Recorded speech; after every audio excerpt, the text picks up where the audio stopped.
장차 당할 일을 우리에게 진술하라. 그리하면 너희가 신인 줄 우리가 알리라. 이렇게 말씀을 합니다. 하나님께서 지금 뭐라고 말씀하시는 것 같습니까? 소송하자고 말씀합니다. 한번 따져보자는 것이죠. 누가 참 신인지 한번 따져보자는 것입니다. 그러시면서 참 신이라면 있어야 할 능력이 있는데 그게 무엇이냐면 확실한 증거라는 것입니다. 참 신은 능력이 있어야 되는데 확실한 증거를 보여주어야 하는 것입니다. 참 신은 장차 당할 일, 즉 미래의 일을 말할 수가 있어야 합니다. 바꿔 얘기해서 예언의 능력이 있어야 하고 그 예언은 정확하게 성취가 되어야 합니다. 그것이 증거입니다. 여기서 말씀드리는 예언이라는 것은요, 요즘에 오순절 계통 교회에서 예언 사역한다는 사람들 있지 않습니까? 또는 예언 은사 받았다고 하는 분들, 그런 분들이 하는 점치듯 하는 그런 예언을 말하는 것이 아닙니다. 성경이 말씀하는 예언은 한치의 오차도 없이 완전히 성취가 되는 예언, 그러기에 오직 전지전능하신 하나님만이 하실 수 있는 예언을 성경이 말씀하는 예언이라고 얘기를 합니다.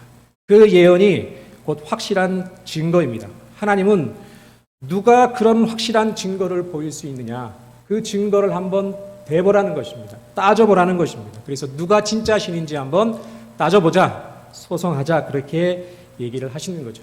그렇게 확실한 증거를 보이는 존재, 그 증거를 줄 수 있는 존재, 그가 진짜 참신이다. 그러면서 나 여호와가 그러지 않았느냐, 내가 참신이다, 이렇게 말씀을 하시는 거죠. 자, 그렇다면 하나님께서 우리에게 주신 예언은 무엇이기에 제가 말씀드린 것처럼 그렇게 정확하게 그 예언이 어떻게 성취가 되었기에 여호와 하나님이 참신이라는 확실한 증거가 될 수가 있을까요? 성경을 보면요, 하나님께서 미리 말씀해 놓으신 예언들이 참 많습니다. 그 중에는 이미 성취된 것들도 있고 아직 성취가 되지 않은 것들도 있습니다. 그런데요, 그렇게 많은 예언들이 있지만, 많은 예언들이 성경에 예언되어 있지만 그 예언들의 핵심은 딱 한 가지입니다. 그러니까 성경이 예언을 했는데 성경을 압축하면 딱 한 가지의 예언이 흘러나온다는 것입니다. 그것이 무엇일까요? 바로 복음입니다. 그것이 곧 복음입니다. 그리고 그 복음을 또 압축하면 또 무엇이 나오겠습니까? 바로 예수 그리스도가 됩니다. 맞는 것 같습니까? 예, 맞습니다. 조금 눈꺼풀이 무거워지시죠? 식사하시고 따뜻해지시고. 예. 제가 언제 또 여기 와서 설교를 하겠습니까? 한번 잘 들어주시고 따라와 주시면 감사하겠습니다.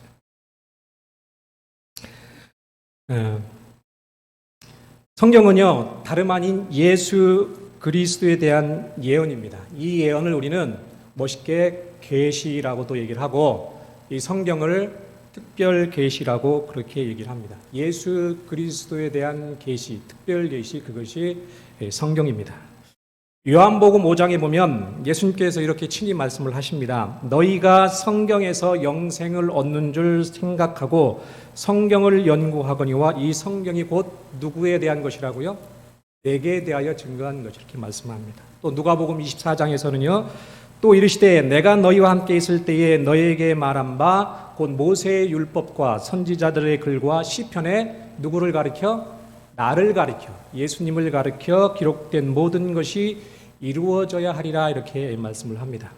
이 말씀들에서 볼 수 있는 것처럼 성경은 누구에 대한 기록이라는 것입니까? 예수 그리스도에 대한 기록입니다. 모든 성경은 예수 그리스도에 대한 예언이고 계시고 약속입니다. 다른 말로 복음이라고 하는 것입니다. 오늘 우리가 함께 읽은 본문이 그 말씀을 대언하고 있습니다. 이 복음은 하나님이 선지자들을 통하여 그의 아들에 관하여 성경에 미리 약속하신 것이라. 그의 아들에 관하여 말하면 육신으로는 다윗의 혈통에서 나셨고 성결의 영으로는 죽은 자들 가운데서 부활하사 능력으로 하나님의 아들로 선포되셨으니 곧 우리 주 예수 그리스도시니라, 이렇게 말씀합니다.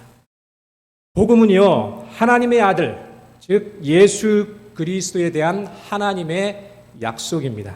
그리고 그 약속은 성경에 미리 앞서서 줄기차게 예언되고 계시되고 약속이 되었다는 말씀입니다.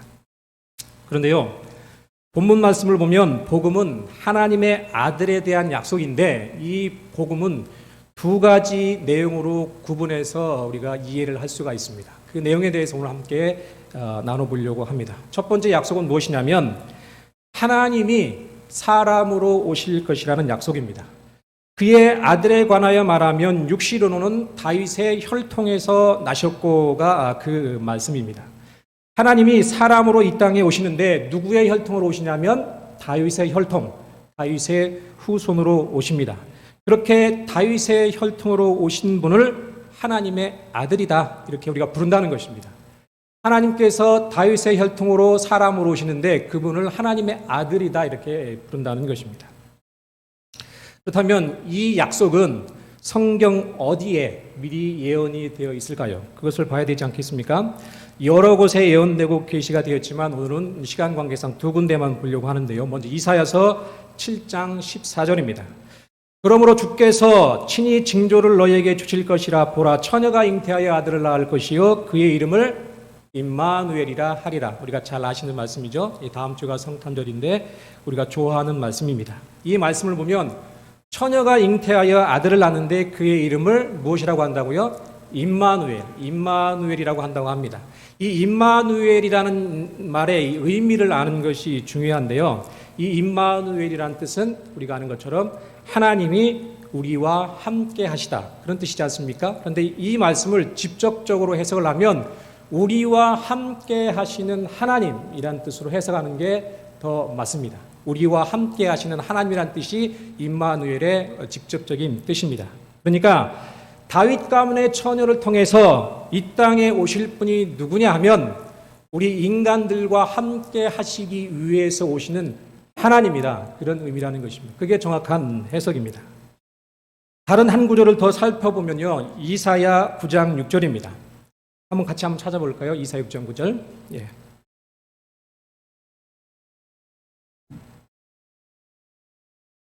이사야서 6장 9절입니다.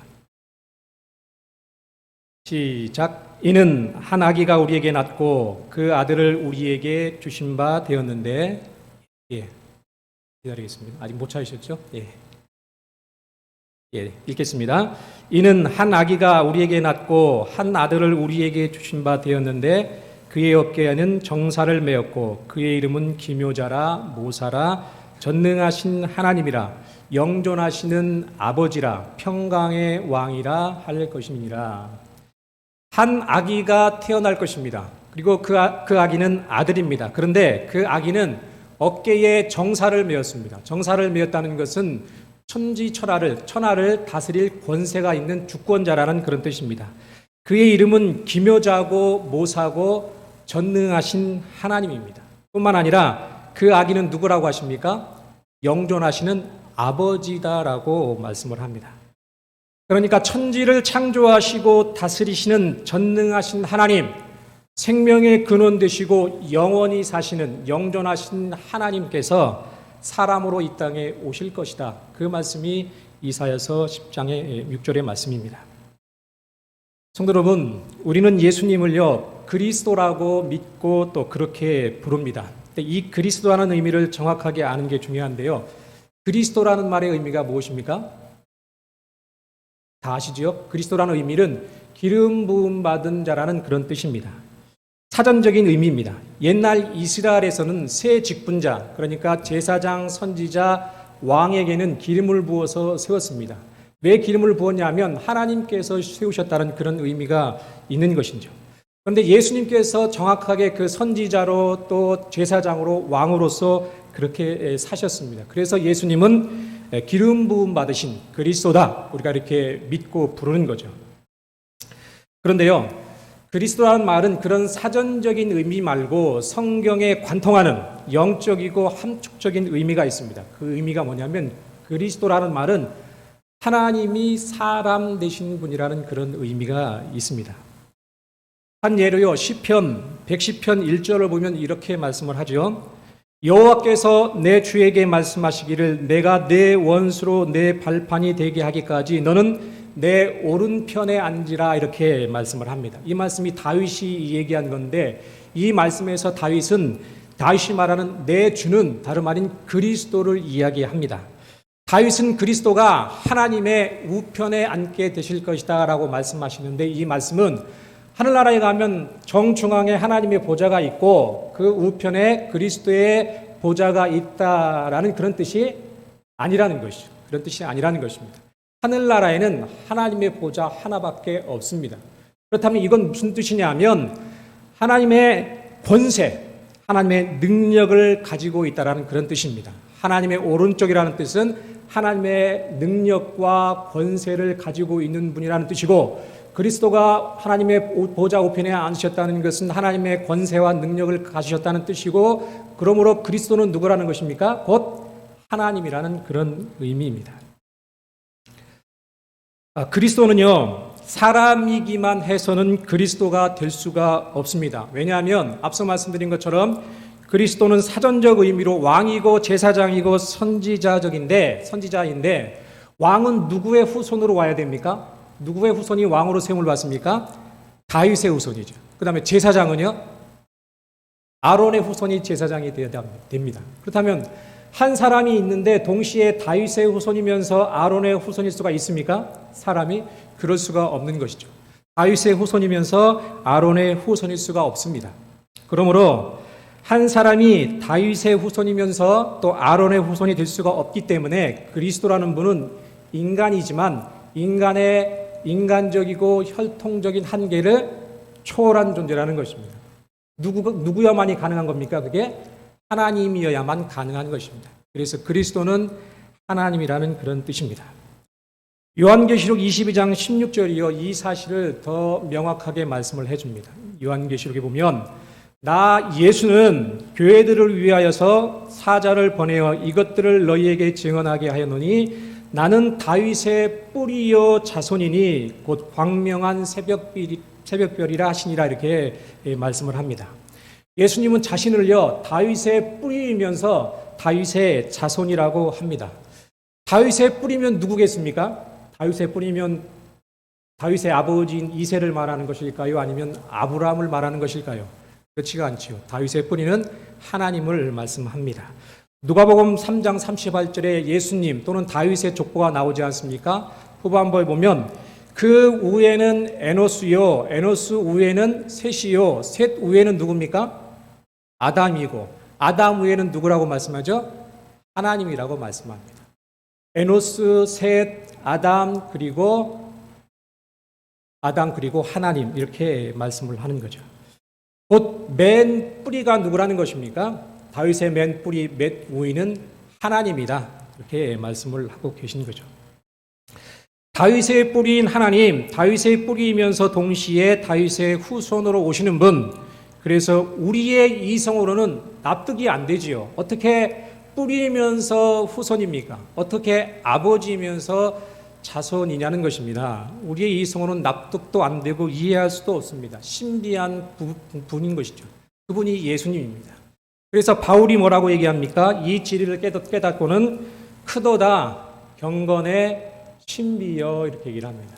우리 성경에는 크도다 경건의 비밀이여라고 말씀하는데 그 비밀이란 말은 신비라는 뜻입니다. 크도다 우리 인간이 이해할 수가 없는 그런 일이라는 것입니다. 정리하면 복음의 첫 번째 내용은 여호와 하나님이 사람 되어 이 땅에 오시겠다는 약속이고 사람 되어 오시되 다윗의 후손으로 오시겠다는 예언 혹은 약속입니다. 그리고 2000년 전에 그 예언과 약속이 성취가 되었습니까? 안 되었습니까? 정확하게 성취가 되었습니다. 자, 이제 좀 빨리 가보도록 하겠습니다. 두 번째 복음의 내용을 살펴보자 하는데요.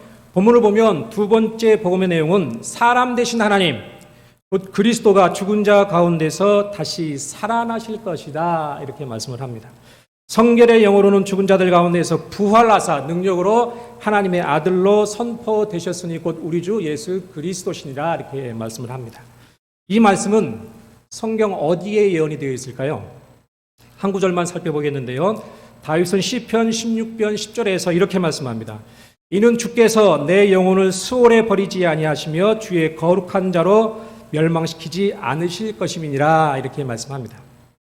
내 영혼을 수월에 버리지 않으신다는 말씀, 주의 거룩한 자를 멸망시키지 않으실 것이라는 말씀은 죽음의 또는 죽음의 상태로 내버려 두지 않으신다는 것입니다. 그렇게 하기 위해서는 어떻게 해야 됩니까? 죽음의 상태에 두지 않기 위해서는 다시 살려야 되는 것이죠. 다시 살려야 합니다. 베드로가 이 구절 말씀을요, 사도행전 2장에서 다시 정확하게 해석을 해 줍니다. 사도행전 2장 27절인데요. 우리 한번 같이, 조금 길지만 같이 한번 읽어보도록 하겠습니다. 사도행전 2장 27절.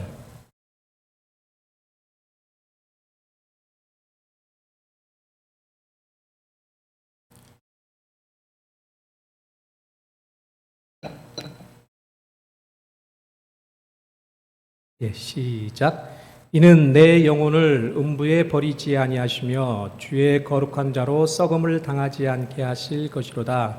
주께서 생명의 길을 내게 보이셨으니 주 앞에서 내게 기쁨이 충만하게 하시리로다 하였으므로 형제들아, 내가 조상 다윗에 대하여 담대히 말할 수 있느니 다윗이 죽어 장사되어 그 묘가 오늘날까지 그 중에 있도다.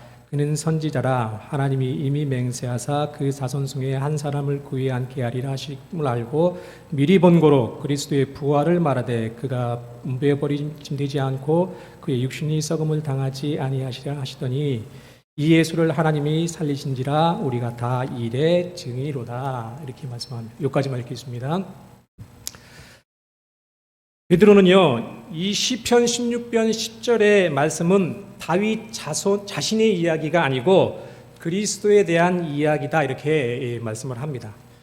하나님이 미리 약속하신 대로 다윗의 자손 중에 한 사람을 보내실 것인데 그 사람은 고난을 받아 죽게 될 것이다. 하지만 그는 죽음의 상태에 있지 않고 다시 살아날 것이다. 그런데 선지자인 다윗이 뭐라고 예언을 했느냐 하면 그렇게 죽었다가 다시 살아나는 그 사람이 곧 누구라는 것입니까? 그리스도다.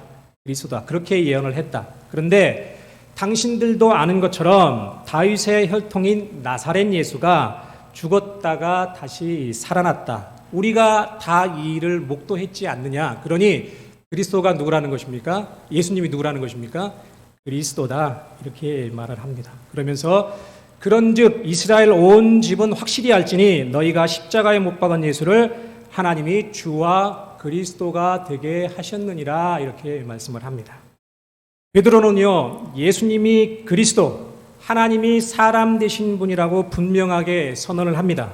베드로는 그 사실을 어떻게 확신할 수 있게 됐다는 것입니까? 예수님이 그리스도라는 사실을 어떻게 확신하게 되었다는 것이죠? 예수님의 부활을 통해서 그렇게 확신을 하게 되었다는 것입니다. 성도 여러분, 예수님의 제자들은요, 처음부터 예수님을 하나님, 그리스도 또는 하나님이 사람 되신 분으로 그렇게 믿고 따랐을까요? 그렇지가 않지요.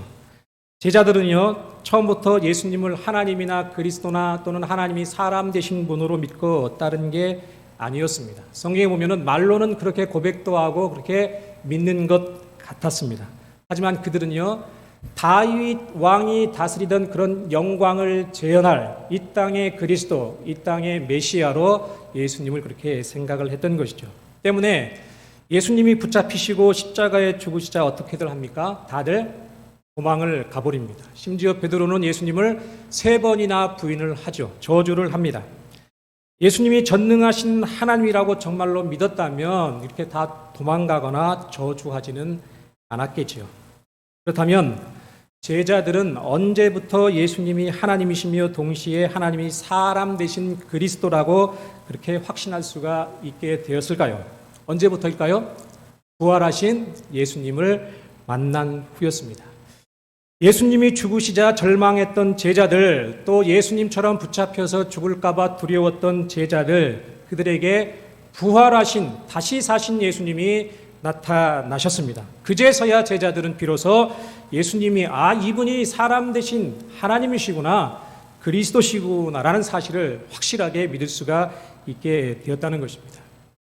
예수님의 동생 야고보가 있습니다. 이 야고보는 예수님과 어린 시절을 30여 년 동안 함께 생활을 했습니다. 예수님에 대해서는 누구보다도 잘 아는 것이 이 야고보였습니다. 그런데 언젠가부터 형 예수가 이상한 말을 하면서 돌아다닙니다. 심지어는 자기가 하나님과 하나라고 얘기까지 합니다. 야고보는 이제 우리 형 예수가 드디어 미쳤구나라고 생각을 하면서 잡으러 다니기도 하죠. 그런데요, 그러던 야고보가 나중에 어떻게 됩니까? 초대교회 예루살렘 교회의 담임 목사님이 되십니다. 그리고 예수를 전하다가 순교를 당합니다. 무엇이 이 동생 야고보를 이렇게 완전히 다른 삶을 살 수 있게 하였을까요? 고린도전서 15장에 보면 야고보는요, 부활하신 예수님을 만납니다. 그 말씀을 보면 그 후에 야고보에게 보이셨으며, 그 후라는 것은 부활하신 후를 말씀합니다. 부활하신 후에 예수님께서는 야고보에게 나타나셨습니다. 야고보를 만나셨고, 그 부활하신 예수님을 만난 야고보는 완전히 다른 사람이 되어버렸습니다. 바울은요, 교회를 핍박하던 사람이었습니다. 그날도 예수 믿는 사람들을 잡아 죽이기 위해서 어디로 가던 길이었습니까? 다메섹으로 가던 길이었습니다. 그때 갑자기 부활하신 예수님께서 밝은 빛으로 나타나셨습니다. 바울은 그때 부활하신 예수님을 만났다고 증언합니다. 고린도전서 15장 8절인데요. 맨 나중에 만삭되지 못하여 난 자 같은 내게도 보이셨느니라. 바울은 교회를 핍박하던 사람에게서 교회를 위해 핍박받는 자로 완전히 바뀌게 되었습니다. 이방인을 위한 위대한 선교사가 되었고, 신약성경 13권을 지었고, 역시 예수를 전하다 로마에서 순교를 당합니다. 도마는 또 어떻습니까? 도마하면 어떤 의미가 생각이 납니까? 이미지가 의심 많은 사람의 대명사입니다. 예수님이 부활하셨다는 사실을 도대체 이 도마는 믿을 수가 없었습니다. 그런 도마에게 부활하신 예수님께서 나타나십니다. 내 손가락을 내밀어 내 손을 보고 내 손을 내밀어 내 옆구리에 넣어보라. 예수님께서 말씀하시죠. 그렇게 부활하신 예수님을 본 도마는 그제서야 이렇게 고백을 합니다. 나의 주님이시여 나의 하나님이시니이다. 이렇게 고백을 하는 거죠. 이 도마는 어디에서 순교를 당합니까? 인도 지역에서 순교를 당했다고 합니다. 그 외에 나머지 제자들도 요한을 제외하고는 예수님을 전하다가 겁쟁이 제자들이 완전히 바뀌어서 순교를 당하는 그런 최후를 맞이합니다. 겁 많고 두려움이 많았던 제자들, 하늘나라보다는 이 땅에 소망을 두었던 제자들, 또 예수님이 죽자 절망하고 다 도망갔던 제자들이 어떻게 완전하게 바뀌어서 복음을 전하다 죽음을 맞이할 수 있게 되었느냐는 것입니다. 그들은 죽었다가 다시 살아나신 예수님을 만났습니다. 그리고 그 만남은 예수님이 사람 되신 하나님이시구나, 저분이 참 그리스도시구나, 그렇게 믿을 수가 있게 되었다는 것이죠. 그 믿음이 그들의 인생을 완전히 바꿔버렸고 자기들의 인생을 모든 것을 내팽개치고 예수에게 걸 수 있도록 그렇게 바꿔버렸다는 것입니다. 요한복음 2장 22절을 한번 같이 읽어보도록 하겠습니다. 요한복음 2장 22절.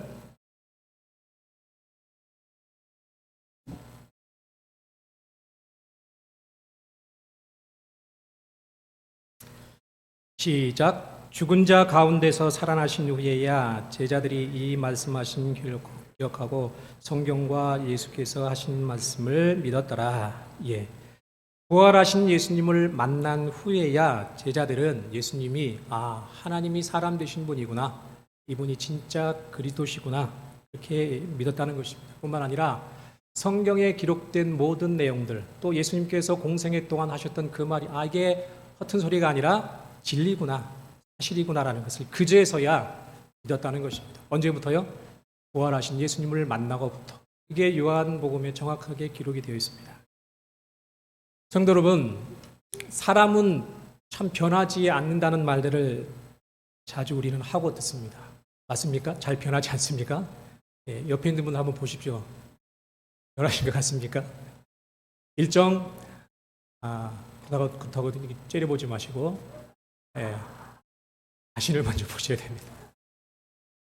일정 맞는 말 같기도 하지요. 맞는 말 같기도 하고. 사람은 참 변하는 게 쉽지가 않습니다. 그런데 보니까요, 변하더라는 것입니다. 언제 변하냐 하면 부활하신 예수님을 만나니까 그 사람들이 연하더라는 것입니다. 연하더라는 것입니다. 왜 그럴까요? 부활은 이 예수님이 참 하나님이구나. 그리고 하나님이 진짜로 존재하시는구나. 우리가 관념적으로만 알았던 그게 진짜구나. 그것을 부활이 증거이기 때문입니다. 성도 여러분, 처녀가 잉태하여 아들을 낳았다는 사실을 우리가 어떻게 증명할 수가 있습니까? 처녀가 잉태해서 아들을 낳았다고. 난 처녀인데 잉태해서 어떻게 우리가 증명할 수 있습니까? 그렇다고 주장하면 믿는 수밖에 없습니다. 또 다윗의 후손에서 한 아들이 날 텐데 그분은 하나님이 사람 되신 분이야 라고 주장을 한다면 이건 또 어떻게 증명을 할 수가 있습니까? 다윗의 후손이 한두 명입니까? 수많은 다윗의 자손 중에 누가 하나님이 사람 되신 분이라는 것을 알아볼 수가 있느냐는 것이죠. 아니요. 십자가에서 죽으셨잖아요. 우리 죄를 지고 죽으신 그분이잖아요. 그러면 믿을 수가 있지 않습니까? 라고 반문할 수도 있겠는데 십자가에 죽은 사람이 한두 명입니까?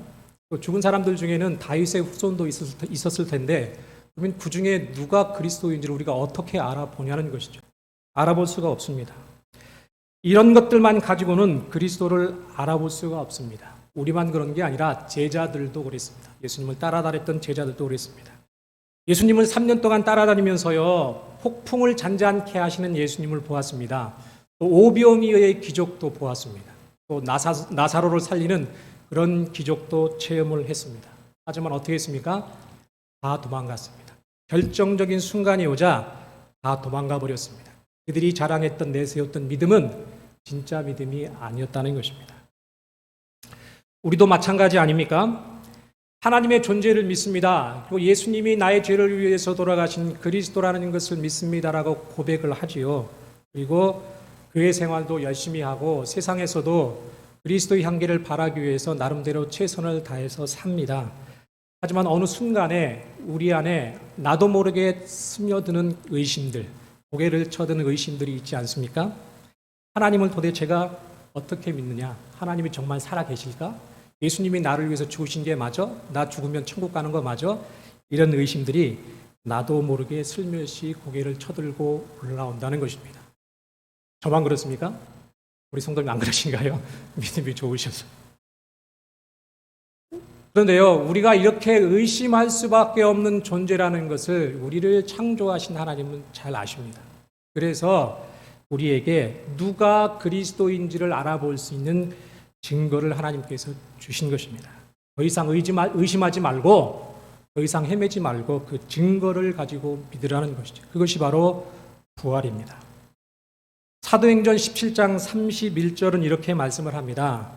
이는 정하신 사람으로 하여금 천하를 공의로 심판할 날을 작정하시고 이에 그를 죽은 자들 가운데서 다시 살리신 것으로 모든 사람에게 믿을 만한 증거를 주셨느니라 이렇게 얘기를 합니다. 믿을 만한 증거를 주셨느니라. 죽은 자 가운데서 다시 살아나신 것은 그 누구도 딴지를 걸 수 없는 확실한 증거라는 것입니다.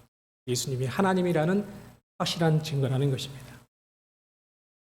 바리새인들이요 예수님을 찾아와 가지고 표적을 보여달라고 생떼를 씁니다. 이 말은 무엇이냐면 당신이 그리스도라면 그 증거를 우리에게 보이라는 말과 같습니다. 그러자 예수님께서 대답을 하시죠. 이 악하고 음란한 세대가 표적을 구하나 요나의 표적밖에는 보여줄 표적이 없느니라 이렇게 말씀을 합니다. 요나의 표적은 아시는 것처럼 요나가 3일 동안 물고기 뱃속에 있다가 살아난 것입니다. 마찬가지로 예수님도 3일 동안 무덤에 계시다가 다시 살아나신다는 것이죠. 예수님께서 당신의 부활을 미리 말씀을 하셨습니다. 그러니까 예수님께서 말씀하시는 것은 내가 하나님이라는 증거를 원하느냐? 그 증거는 다른 말인 내가 죽었다가 살아나는 것이다. 그것을 보게 되면 너희는 내가 하나님이라는 것을, 그리스도라는 것을 알게 될 것이다. 그거밖에 없다. 요나의 표적밖에 없다. 그거밖에 없다. 이렇게 말씀을 하시는 거죠. 성도 여러분, 그렇다면 왜 부활이 예수님이 하나님이 사람 되신 분이라는 유일하고 참된 증거가 됩니까? 첫째 이유는 성경이 그렇게 말씀하고 있기 때문입니다. 죽었다가 다시 살아나시는 그분만이 그리스도다. 성경이 예수님이 살아나신 이후에 말씀하신 것이 아니라 그 전에 줄기차게 오래전부터 그렇게 말씀하셨고 예수님께서 그렇게 정확하게 성취하셨기 때문에 성경대로 그렇게 성취하셨기 때문에 예수님이 그리스도라는 부활의 증거가 된다는 것입니다. 또 하나는 부활은 하나님만이 하실 수 있는 일이기 때문에 그렇습니다. 이 땅에요 많은 종교들이 있지만 부활을 주장하는 종교들이 있을까요 없을까요? 부활을 얘기하는 종교는 없습니다. 우리 기독교만 부활을 얘기합니다. 또 인간 역사 속에서 부활했다고 하는 사람들 여러분들 보신 적 있습니까? 들어보신 적 있습니까? 없습니다. 아무도 없습니다. 아닌 것 같은데요. 나사로도 죽었다가 살아났는데요. 그렇게 얘기할 수도 있겠습니다. 하지만 나사로는 부활한 겁니까? 부활한 게 아니죠. 나사로는 죽었다가 일종의 환생을 한 것입니다. 불교에서 말하는 그런 환생이 아니라 죽었다가 다시 살아난 것. 근데 어떻게 살아났습니까? 죽기 직전의 상태로 살아났고 또 나사로는 죽어버렸습니다. 부활이 아닌 것이죠. 부활은 환생과는 차원이 다릅니다. 부활은 죽어도 다시 사는 것. 그래서 영원히 죽지 않는 상태, 다시 죽지 않는 것, 영원히 사는 것, 그것이 부활입니다. 생명을 창조하시고 그 생명을 유지하시는 하나님만이 하실 수 있는 그런 일이라는 것입니다. 그래서 부활이 확실한 증거입니다. 따라서 부활은 예수님이 처녀를 통해서 잉태했다는 사실, 그리고 그분이 다윗의 후손이라는 사실, 또 영존하시는 아버지가 사람이 되셨다라는 그 사실, 우리가 도대체 믿을 수가 없는데 그것을 믿을 수 있게 하는 증거 중에 증거가 뭐라는 것입니까? 부활이라는 것입니다. 부활을 믿으면 다 믿어진다는 것입니다. 앞서 살펴보았듯이 제자들은 부활하신 예수님을 보고서야 성경과 예수님이 하신 다른 말씀들을 믿을 수 있게 되었다고 우리가 살펴보았지 않습니까?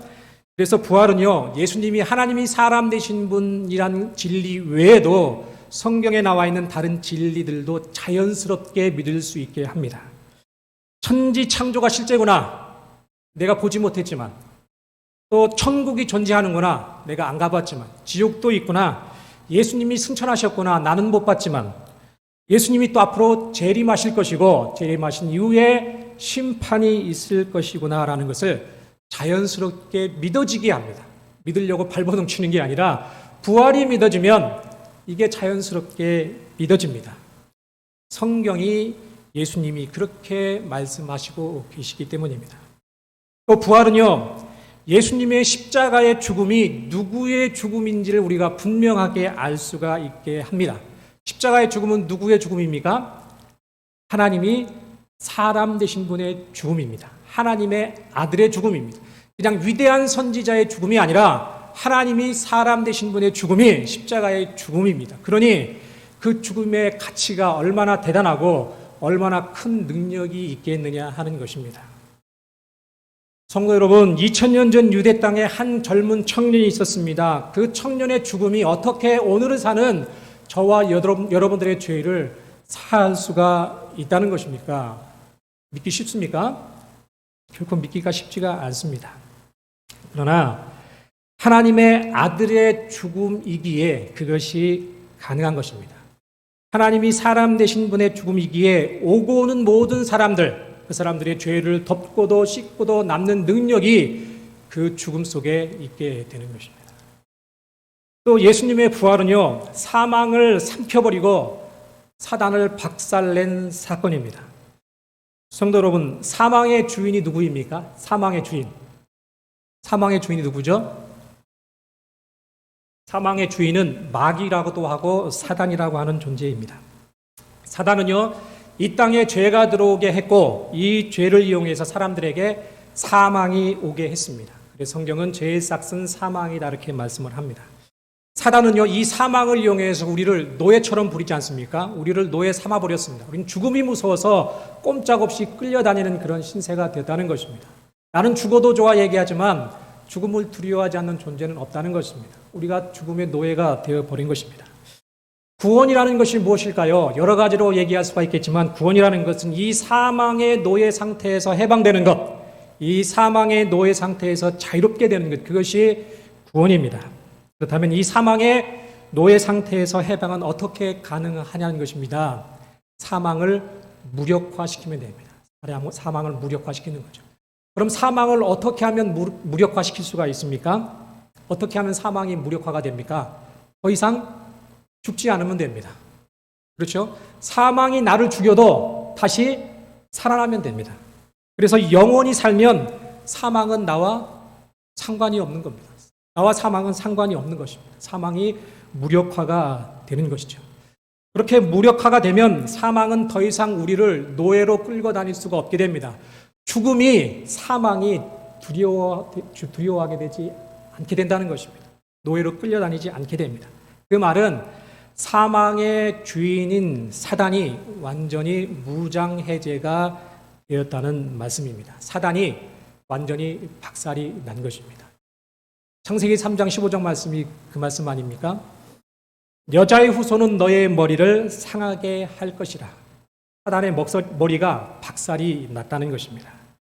그것을 가능하게 한 것이 무엇이라는 것입니까? 여자의 후손인 예수님의 부활. 그것이 사단의 머리를 박살나게 했고 우리가 사망의 노예 상태에 되어서 끌려다녀 사망이 두려워서 아무것도 못하는 우리의 상태를 해방시키고 자유롭게 하게 한다는 것입니다. 그것이 부활입니다. 그래서 디모데후서 1장 10절이 이렇게 말씀합니다. 이제는 우리 구주 그리스도 예수의 나타나심으로 말미암아 나타났으니 그는 사망을 패하시고 복음으로써 생명과 썩지 아니할 것을 드러내신지라. 예수님이 생명과 썩지 아니할 것, 즉 부활을 통해서 사망을 패하셨고 그 결과로 사망의 주인인 사단이 완전히 무장해제가 되어버렸다는 말씀입니다. 이처럼 부활은요, 우리가 생각하는 것 그 이상으로, 또 다음 주가 예수님의 탄생을 기념하는 주일인데 예수님의 탄생하신 것 그 이상으로, 또 예수님의 십자가 사건 그 이상으로 부활은 더 중요합니다. 자, 그렇다면 문제는요, 이렇게 중요한 부활이 나와 무슨 상관이 있느냐 하는 문제입니다. 예수님이 부활하신 건 알겠는데 그럼 나와 무슨 상관이 있느냐? 바꿔놓으면 나는 어떻게 예수님처럼 부활할 수 있는가? 나는 그 부활에 어떻게 참여할 수가 있는가? 쉽게 말해서 나는 그럼 어떻게 구원을 얻을 수 있느냐? 그게 문제인 거죠. 아무리 좋은 진리가 있고 복된 진리가 있어도 나와 상관이 없으면 그게 무슨 의미가 있겠습니까? 그래서 오늘 로마서 10장 9절 우리가 읽은 본문 말씀이 그 말씀이죠. 내가 만일 내 입으로 예수를 주로 시인하고 또 하나님께서 그를 죽은 자 가운데서 살리신 것을 내 마음에 믿으면 구원을 얻으리라. 이렇게 말씀합니다. 우리가 예수님을 주로 시인하고 예수님이 죽은 자 가운데서 부활하신 것을 마음에 믿으면 어떻게 된다고 합니까? 그러면 구원을 얻는다. 이렇게 말씀합니다. 주의할 것은요, 마음에 믿는 것이 중요합니다. 우리가 머리로 알고 또 생각으로 지적으로 동의할 수도 있습니다. 그 사실을 진리를 알 수도 있습니다. 그러나 마음으로 믿는 것하고는 다른 이야기입니다. 오늘 여기 오신 우리 성도님들 중에서 예수님이 부활하셨다는 거 모르시는 분 계신가요? 아시지 않습니까? 다 알고 계시지 않습니까? 하지만 내가 마음 중심으로 예수님의 부활을 믿고 있나? 라는 질문을 해보면 조금 고민해 볼 필요가 있는 것입니다. 머리로 아는 것과 생각으로 아는 것, 지적으로 동의하는 것과 마음으로 믿는 것은 다른 이야기입니다. 우리를 구원하는 믿음은 예수님의 부활을 마음으로 믿는 것이라고 로마서 10장 9절이 말씀하고 있습니다. 성도 여러분, 아브라함이 어떻게 구원을 받았습니까? 아브라함이 구원을 받은 것 같습니까? 구원 못 받은 것 같습니까? 예수님이 오시기 전이니까 구원을 못 받았을까요? 아니면 율법을 잘 지켜서 구원을 받았을까요? 로마서 4장 17절인데요. 이렇게 얘기합니다. 기록된 바 내가 너를 많은 민족의 조상으로 세웠다 하심과 같으니 그가 믿은 바 하나님은 죽은 자를 살리시며 없는 것을 있는 것으로 부르시는 이시니라. 이렇게 말씀합니다. 아브라함은 우리 믿음의 조상이라고 얘기를 합니다. 그렇죠. 근데 그 말은 아브라함의 믿음이 아주 대단했다라는 그런 의미가 아니라 아브라함이 가지고 있었던 그 믿음이 우리 믿음의 모델이라는 그런 의미가 아브라함이 우리 믿음의 조상이라는 그런 의미입니다. 근데 아브라함의 믿음이 무엇이냐면 죽은 자를 살리시는 하나님을 믿은 그 믿음이 아브라함의 믿음이라는 것입니다. 그러니까 아브라함은 죽었다가 다시 살아나실 예수님을 미리 보고 그것을 믿고 구원을 얻었다는 것입니다. 결국에 구원받는 믿음은 예나 지금이나 동일합니다. 죽었다가 다시 살아나신 하나님의 아들, 예수님의 부활을 마음으로 믿는 그 믿음이 우리를 구원을 합니다. 아브라함은 죽었다가 다시 살아나실 예수님을 미리 보았고 마음으로 믿어서 구원을 얻었고, 다윗도 마찬가지였고요. 제자들은 죽었다가 다시 사신 예수님을 육안으로 직접 보고 마음으로 믿고 구원을 얻었고, 저와 여러분들은 죽었다가 다시 살아나신 예수님을 마음으로 믿고 구원을 얻는 것입니다. 성도 여러분, 십자가는 참 중요합니다. 예수님의 십자가의 죽음에, 대속의 죽음이 없었다면 우리의 죄가 용서받을 수가 없습니다. 하지만 십자가만을 말해서는 안 됩니다. 우리가 너무 십자가에 치우쳐 있는 경향이 있습니다. 십자가가 진정한 십자가가 되기 위해서는 예수님의 부활이 반드시 있어야 합니다. 고린도 15장 17절이 그 말씀입니다. 그리스도께서 다시 살아나신 일이 없으면 너희의 믿음도 헛되고 너희가 여전히 죄 가운데 있는 것이다. 이렇게 말씀합니다. 우리는 십자가만큼 부활을 알아야 합니다. 부활이 있어야 비로소 십자가가 빛을 발합니다. 하나님이 사람 되신 분의 십자가임을 확실하게 알 수 있게 하는 것이 바로 부활이라는 것입니다. 아브라함은 그 부활을 미리 알았고 보았고 마음으로 믿어서 구원을 얻은 것입니다. 지금 우리 교회는 담임 목사님을 청빙하는 중에 있는 것으로 알고 있습니다. 바라기는 우리 교회가 새로운 담임 목사님을 모시고 새롭게 도약하시기를 기원합니다. 그러기 위해서 우리 성도님들은 어떻게 하셔야 되겠습니까? 그냥 새로 오시는 담임 목사님 얼굴만 보고 계시면 될까요? 그러시면 안 됩니다. 누가 오시든지 간에 그러셔서는 안 됩니다. 내가 먼저 예수님 안에 올바로 서 있는지를 먼저 알아야 합니다. 있어야 합니다. 내가 예수님 안에 올바로 설 수 있는 방법이 무엇이라는 것입니까? 아브라함의 믿음을 가지는 것입니다. 죽은 자를 살리시고 없는 것을 있게 하시는 하나님, 그 하나님이 사람으로 오셨다가 또 죽었다가 다시 사신 것을 마음으로 믿는 그 믿음이 먼저 나에게 있어야 합니다. 아무리 훌륭한 목사님이 오셔서도 그게 먼저 안 되면 안 됩니다. 그런 믿음을 가진 분들이 모인 곳을 뭐라고 얘기합니까? 교회라고 얘기합니다. 그렇게 교회가 되면 그 누구도 교회를 허물 수가 없습니다. 마태복음 16장 18절은 이렇게 말씀을 합니다. 또 내가 내게 이르노니 너는 베드로라. 내가 이 반석 위에 내 교회를 세우리니 음부의 권세가 이기지 못하리라. 이렇게 말씀합니다. 성도 여러분, 참 교회는 부활하신 예수님을 하나님으로, 또 하나님이 사람 되신 분으로 믿는 사람들의 모임입니다. 참 교회는, 그 참 교회의 주인은 누구입니까? 예수님입니다. 예수님이 참 주인입니다. 누구의 것도 아닙니다. 예수님이 주인 되시는 이 교회를 누가 이길 수가 있겠습니까? 박살난 사단이 이길 수가 있습니까? 결코 그럴 수가 없습니다. 참 교회는, 요즘에 교회들이 참 욕도 많이 먹고 문제도 많은데, 성경은요, 참 교회는 타락하지 않는다라고 얘기를 합니다. 그게 성경의 진리입니다. 참 교회는 결코 사단의 공격에 허물어지지도 않고 타락되지도 않습니다. 그게 예수님께서 반석 위에 세우신 참 교회입니다. 세상에서 너희가 환난을 당하나 담대하라, 내가 세상을 이기었노라. 이렇게 예수님께서 선언하십니다. 예수님이 이미 승리하셨습니다. 승리하신 예수님을 주인으로 섬길 때 교회는 결코 허물어지거나 타락하지 않습니다. 공격을 받아서 어려울 수는 있으나, 어려움이 있을 수 있으나 결코 그렇게 되도록 하나님께서, 주인 되시는 예수님께서 내버려 두시지를 않습니다. 참 교회일 때 그렇습니다. 그런 우리 교회가 되시기를 기원합니다. 사실 다 끝났습니다만 오셔서 좀 힘이 되는 말씀, 위로가 되는 말씀을 전하고 싶은 생각이 있어서 준비할까 하다가 뭐가 힘이 될까? 그래도 근본적인 것, 본질적인 것을 얘기하는 것이 우리가 힘을 얻을 수 있는 것이 아닐까라는 생각에서 말씀을 준비하다 보니까 너무 길어졌습니다. 그럼에도 무거운 눈꺼풀을 지켜 세우면서 열심히 들어주신 우리 장로님들, 권사님들, 집사님들 너무 감사합니다. 정리하겠습니다. 누가 참신입니까? 여호와 하나님만이 참신입니다.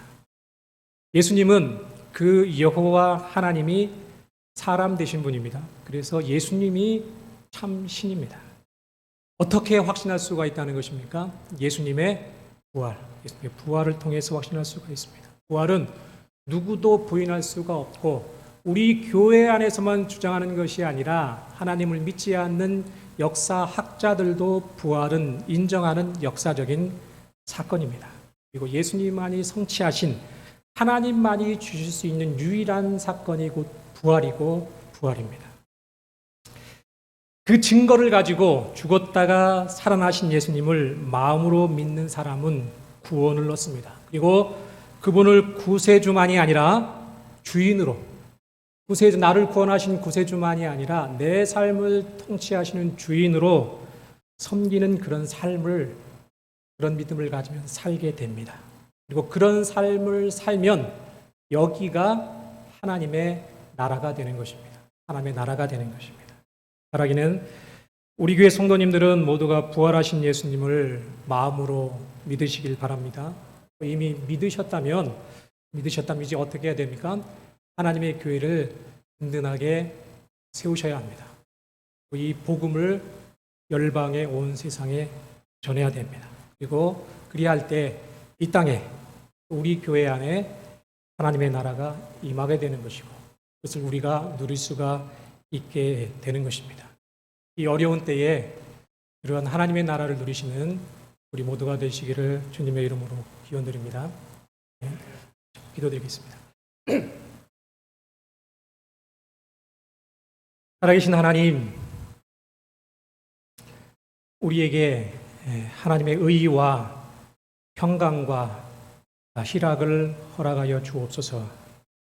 아브라함의 믿음을 허락하여 주시고 그 믿음을 온 세상에 전하는 우리 모두가 되게 하여 주옵소서.